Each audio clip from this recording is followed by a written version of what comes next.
On the ground, we still have a lot of work to do. We sustained what was said in the news clip before, a biblical event of destruction that people here have never seen or experienced before. And with $80 billion in damages, I mean, just for example, and I have some talking points here, we just passed in the General Assembly, very proud of this, with united support.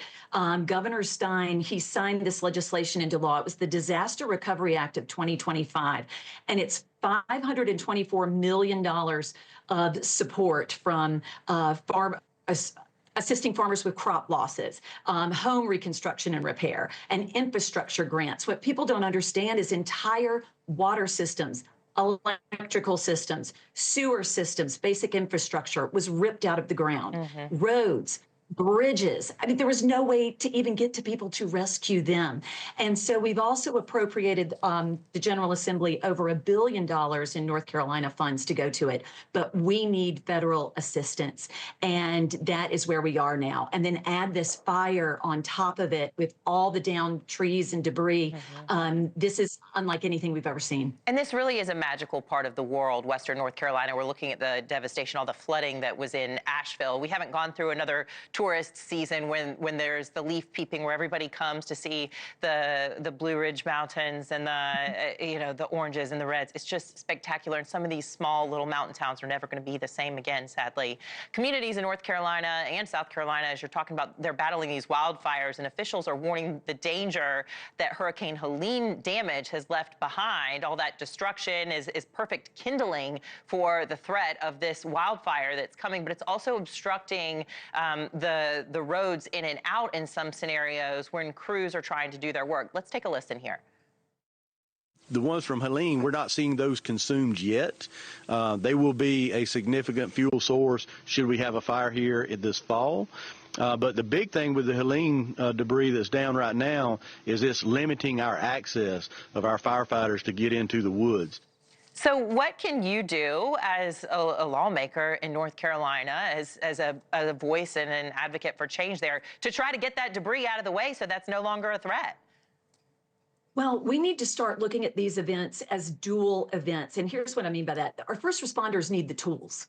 And that is what I intend to help lead, again, bipartisan support across the board to our neighbors in Western North Carolina. And we need this not just for the storms, but for what comes afterwards. As we're seeing when massive floods happen and all of this fuel, this is perfect. It's a perfect storm for fires.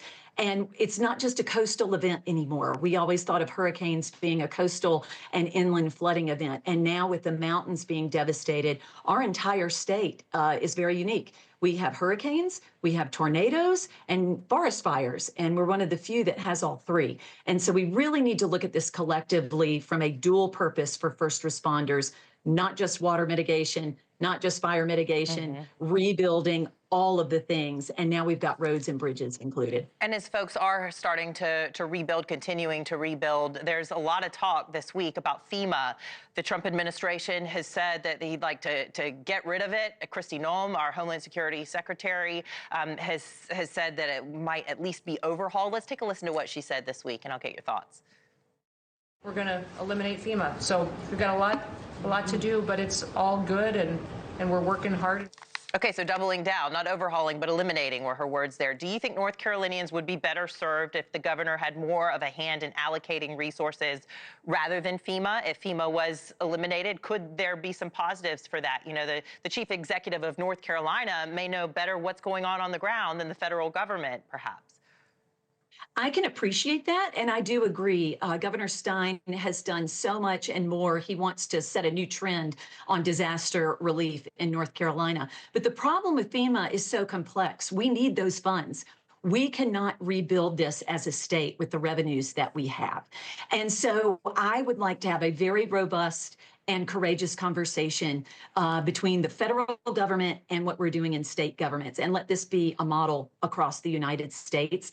If FEMA is to be dismantled as we know it now, and I'm all about streamlining, we want things to be more efficient. However, having said that, why can't FEMA be a cabinet level position that is nonpartisan so that we can rebuild and restructure, make it efficient, but please don't clip us at the knees right now. We need this federal disaster relief. Thanks for watching. Go to joinnn.com to find News Nation on your screen. And don't forget to click the red subscribe button below to get more of News Nation's fact-driven, unbiased coverage.